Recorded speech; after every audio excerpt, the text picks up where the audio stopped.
Welcome students. Today we are going to study circulatory system, and in that we will study composition and functions of blood for BSc part 2. First we should know what is blood.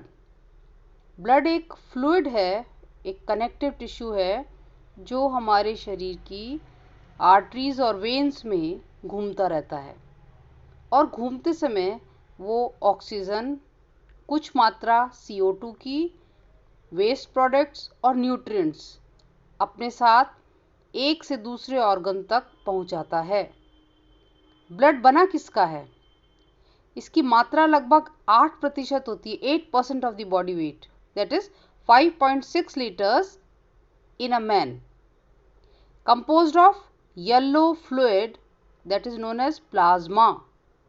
और उस plasma में बहुत सारे sales होते हैं जो fluid में float करते रहते हैं, तैरते रहते हैं, जिनका नाम है आरबीसी, डब्ल्यूबीसी और प्लेटलेट्स।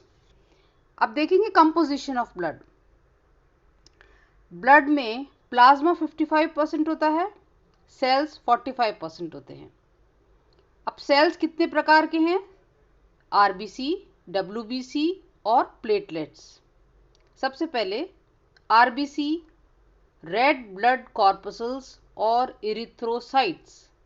इनकी शेप क्या है? सर्कुलर या बाइकॉनकेव। ये non nucleated disc like structures हैं। साइज क्या है? ह्यूमन बीइंग्स में 8.5 माइक्रॉन्स डायमीटर। नंबर, विमेन में इसकी मात्रा 4.5 to 5 मिलियन पर cubic millimetres of blood. Man की 5 to 5.5 मिलियन पर क्यूबिक मिलीमीटर्स ऑफ ब्लड होनी चाहिए। अगर इससे कम है तो एनीमिया हो जाता है। कलर पेल येलो, लेकिन जब ये इकट्ठे रहते हैं तो हीमोग्लोबिन की उपस्थिति की वजह से इनका रंग लाल दिखाई देता है। स्ट्रक्चर, इनके स्ट्रक्चर को देखें तो एक सर्कुलर लेयर होती है, पेरिफेरल मेम्ब्रेन 0.02 माइक्रॉन्स की। ये लिपोप्रोटीन की बनी होती है और इसमें साइटोप्लाज्मिक ऑर्गेनली शुरुआत में होते हैं, किंतु बाद में endoplasmic reticulum, Golgi apparatus, centrioles और माइटोकॉन्ड्रिया ये लुप्त हो जाते हैं, जिससे अधिक से अधिक मात्रा में हमें आरबीसी या हीमोग्लोबिन उपलब्ध रहे। फिजिकल प्रॉपर्टीज, ये सॉफ्ट होती हैं और फ्लेक्सिबल होती हैं और बारीक से बारीक कैपिलरीज में भी आसानी से प्रवेश कर जाती हैं। केमिकल प्रॉपर्टीज, इसमें एक रेस्पिरेटरी पिगमेंट पाया जाता है जिसे कहते हैं हीमोग्लोबिन। हीमोग्लोबिन एक कॉम्प्लेक्स प्रकार का प्रोटीन है जिसके अंदर आयरन होता है। मेम्ब्रेन्स ऑफ आरबीसी में 49% प्रोटीन, 44% लिपिड और 7% कार्बोहाइड्रेट पाया जाता है। अब ये बनना, इसकी बनने की क्रिया को बोलते हैं इरिथ्रोपायोसिस। जब एम्ब्रियो की स्टेज होती है एनिमल्स की यानी ह्यूमन बीइंग्स की, तब ये लिवर, स्प्लीन और लिम्फ नोड्स में बनते हैं। लेकिन एडल्ट में रेड बोन मैरो के जो एक्सट्रीम एंड हैं लंबी बोन्स के, वहाँ between the layers of cranium, vertebrae, ribs, sternum, clavicles, scapula, pelvis, इनकी बोन्स में बनते हैं। इसका जो प्रोसेस है बनने का वो 72 आवर्स लेता है। अब हमने पहले हीमोग्लोबिन देखा था। हीमोग्लोबिन में हमने देखा है कि हीमोग्लोबिन क्या है? ये एक स्ट्रक्चर है जिसमें हीम ग्रुप ग्लोबिन के साथ पाया जाता है और इसमें 4 आयरन के मॉलिक्यूल्स होते हैं। इनके साथ ऑक्सीजन बाइंडेड फॉर्म में होता है, कोई केमिकल स्ट्रक्चर के रूप में नहीं होता। और ये जो ग्लोबिन है ये प्रोटीन है, पॉलीपेप्टाइड चेन्स का बना होता है, तो आसानी से जो बाइंडेड फॉर्म है ऑक्सीजन का वो जुड़ जाता है और आवश्यकता होने पे उससे अलग भी हो जाता है। हमने इसकी क्रिया देखी थी बनने की। तो ये स्टेम सेल के रूप में शुरुआत होती है। जैसे सबसे पहले माइलोब्लास्ट, फिर प्रो इरिथ्रोब्लास्ट, इरिथ्रोब्लास्ट, फिर नॉर्मोब्लास्ट, फिर रेटिकुलोसाइट्स, और रेटिकुलोसाइट्स अंत में परिवर्तित हो जाते हैं इरिथ्रोसाइट्स में, जिसे हम आरबीसी बोलते हैं। और इस पूरी क्रिया में 72 आवर्स लगते हैं। फिर कौन कौन से केमिकल सब्सटेंसेस हैं जिनकी आवश्यकता होती है आरबीसी के मैच्योरेशन के दौरान? जैसे नंबर 1 विटामिन B12, जिसको साइनोकोबालामीन भी कहते हैं, और फॉलिक एसिड। फिर है आयरन। आयरन अगर नहीं होगा तो आरबीसी नहीं बनेगा और उसकी कमी से एनीमिया हो जाता है। नॉर्मल हीमोग्लोबिन लेवल जो ब्लड में है, मेन में 14 ग्राम पर 100 ml ऑफ ब्लड और विमेन में 12 पर 100 ml ऑफ ब्लड एक नॉर्मल हेल्दी पर्सन में होना आवश्यक है। कुछ small amount cobalt, copper, nicotinic acid, riboflavin और विटामिन सी की भी आवश्यकता होती है। तो हमारे भोजन में इन सब की आवश्यकता है, तभी हम एनीमिया को रोक सकते हैं। फिर है लाइफ स्पैन कितना है। आरबीसी की जो लाइफ स्पैन है ये 120 दिन की होती है, 120 डेज। और 120 दिन बाद ऑटोमेटिकली ये स्प्लीन में जाके ब्रेक डाउन हो जाता है।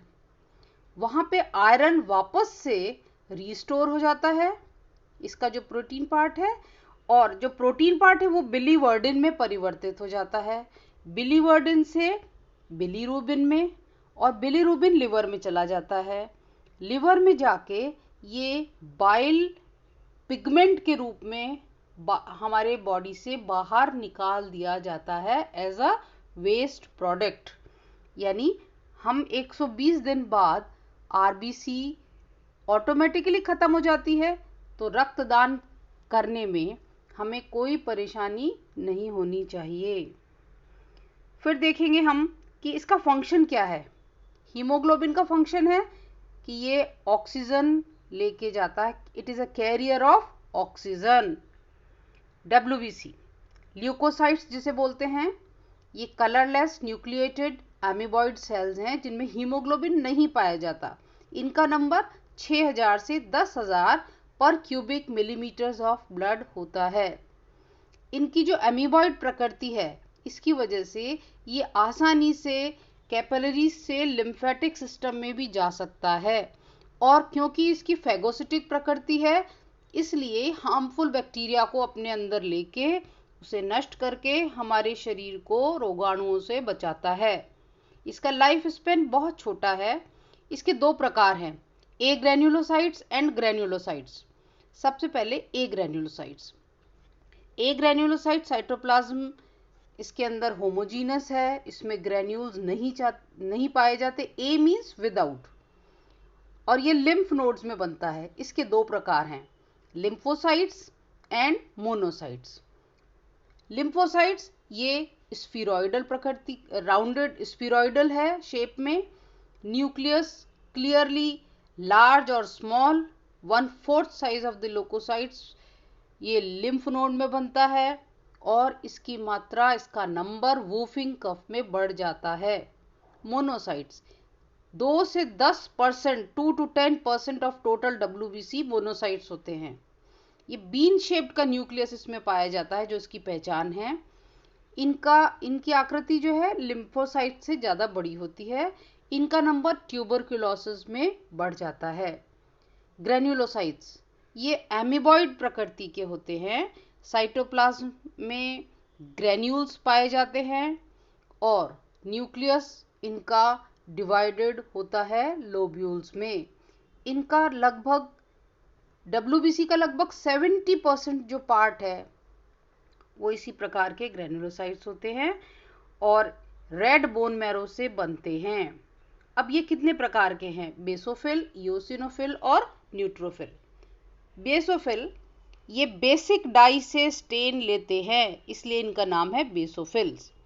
इनमें साइटोप्लाज्मिक ग्रेन्यूल्स बड़े बड़े होते हैं, न्यूक्लियस का साइज भी बड़ा है और ये 2 से 3 लोब्स में होता है, इनका नंबर कम होता है। इसका नंबर किस में बढ़ेगा? चिकन पॉक्स में बढ़ जाता है। इओसिनोफिल्स, ये एसिडिक डाई से कलर लेते हैं। इनका न्यूक्लियस बाइलोब्ड है। 2 लोब्स के बीच में एक थ्रेड लाइक कनेक्शन होता है और इसका नंबर अगर बढ़ जाता है तो उसे इओसिनोफिलिया कहते हैं। इसका नंबर एलर्जीज में और पैरासिटिक इन्फेक्शंस में बढ़ जाता है।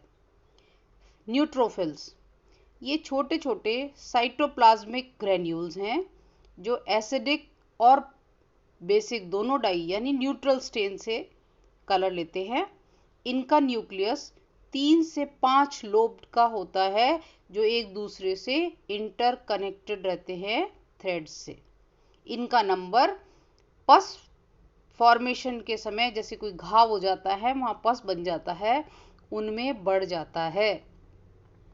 सिवाय लिम्फोसाइट्स के जो बाकी के WBCs हैं, ल्यूकोसाइट्स हैं, वो रेड बोन मैरो से बनते हैं। अब फंक्शन क्या है WBC का? इनमें फेगोसाइटोसिस की क्रिया होती है, यानी कोई भी बाहरी तत्व जैसे बैक्टीरिया या वायरस उसको पकड़ के ये खा जाते हैं और शरीर से बाहर निकाल देते हैं। इस प्रकार हमारी रक्षा करते हैं।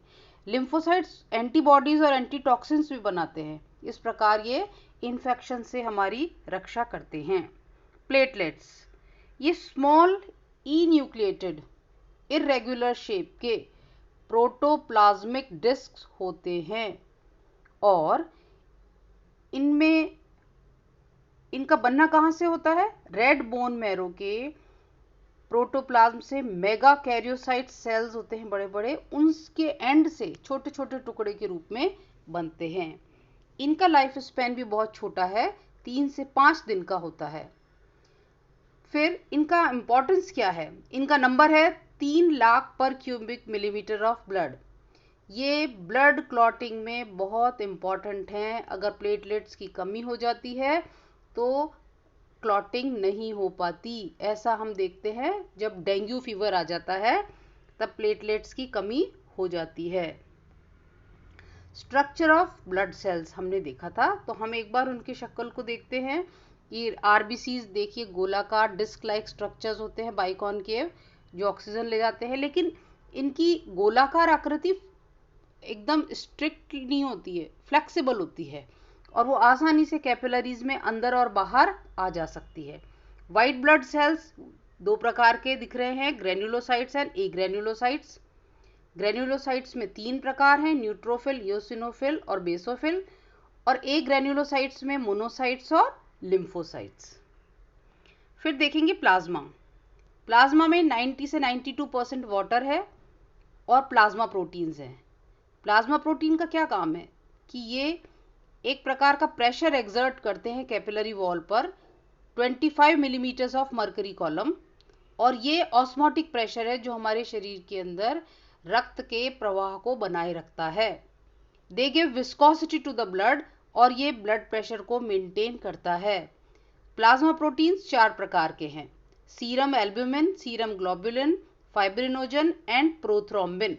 अब सीरम एल्ब्यूमिन लिवर में बनता है, सीरम ग्लोबुलिन ये लिम्फोसाइट से बनता है, फाइब्रिनोजन ये लिवर में बनता है, ब्लड क्लॉटिंग के लिए आवश्यक है, और प्रोथ्रोम्बिन ये भी एक इम्पॉर्टेंट फैक्टर है जो लिवर में बनता है और ब्लड क्लॉटिंग के लिए आवश्यक है।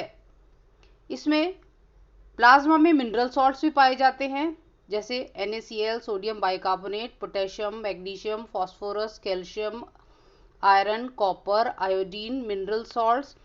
अब मिनरल सॉल्ट्स क्यों ज़रूरी हैं? क्योंकि जब हमारा जैसे मसल कॉन्ट्रैक्शन के अंदर मिनरल्स की आवश्यकता है, ट्रांसमिशन ऑफ नर्व इम्पल्स में मिनरल्स की आवश्यकता है, इस प्रकार से हमारे बॉडी के अंदर एसिड और बेस का जो बैलेंस है उसमें मिनरल्स की आवश्यकता है। इस प्रकार मिनरल्स हमारे भोजन में आवश्यक तत्व हैं। न्यूट्रिएंट मटेरियल्स जैसे कार्बोहाइड्रेट्स, प्रोटीन्स, फैट्स, ये भी ब्लड के अंदर डिजॉल्व होकर के ही हमारे बॉडी में इधर उधर जाते हैं ऑर्गन्स के पास। ऑर्गेनिक वेस्ट जैसे urea, uric acid, creatinine, hormones, enzymes, antibodies, gases जैसे ऑक्सीजन, CO2, नाइट्रोजन, ये भी प्लाज्मा में घुलकर ही एक से दूसरे ऑर्गन तक पहुंचती हैं। Functions of blood. अब हमने ब्लड को देखा है तो बहुत सारे कार्य हैं जो हम पहले भी कर चुके हैं, जैसे number 1 transport of oxygen, haemoglobin के साथ मिलकर के ऑक्सीजन जाता है। कुछ अमाउंट CO2 कार्बन डाइऑक्साइड का भी जाता है। फाइटिंग डिजीजेस जैसे WBCs हैं, वो रोगों से हमारी रक्षा करते हैं। Blood clotting, platelets blood clotting के लिए बहुत आवश्यक हैं। फिर transport of nutrition, plasma, glucose और दूसरे ऑर्गेनिक मेटाबोलाइट्स हैं, इनको एक से दूसरी जगह ले जाता है। डिस्पोजल ऑफ CO2, फिर ट्रांसपोर्ट ऑफ एक्सक्रीटरी प्रोडक्ट्स जैसे यूरिया, किडनी पे बनता है और फिर वो शरीर से बाहर निकाल दिया जाता है। Distribution of hormones and vitamins, regulation of water balance, osmotic balance जैसे कि प्लाज्मा प्रोटीन्स करते हैं। प्रोटेक्शन अगेंस्ट डिजीजेस, डिजीज के प्रोटेक्शन के लिए इम्यूनोग्लोबुलिन जैसे एंटीबॉडीज के रूप में काम करते हैं। Regulation of body temperature, plasma क्या करता है कि जो हीट फॉर्मेशन जहां होता है जिन ऑर्गन्स में, जैसे मसल्स हैं, वहां से बॉडी की हीट को लंग्स तक ले जाता है, इस प्रकार बॉडी की टेम्परेचर को बढ़ने नहीं देता। फिर ब्लड क्लॉटिंग, इसमें प्लेटलेट्स मदद करते हैं। और लिम्फ फॉर्मेशन, ये लिम्फ फॉर्मेशन क्या करता है, ये सारे टिश्यूज को मॉइस्ट गीला रखता है जिससे उसमें कार्य सुगमता से चलता रहे। इस प्रकार थैंक यू।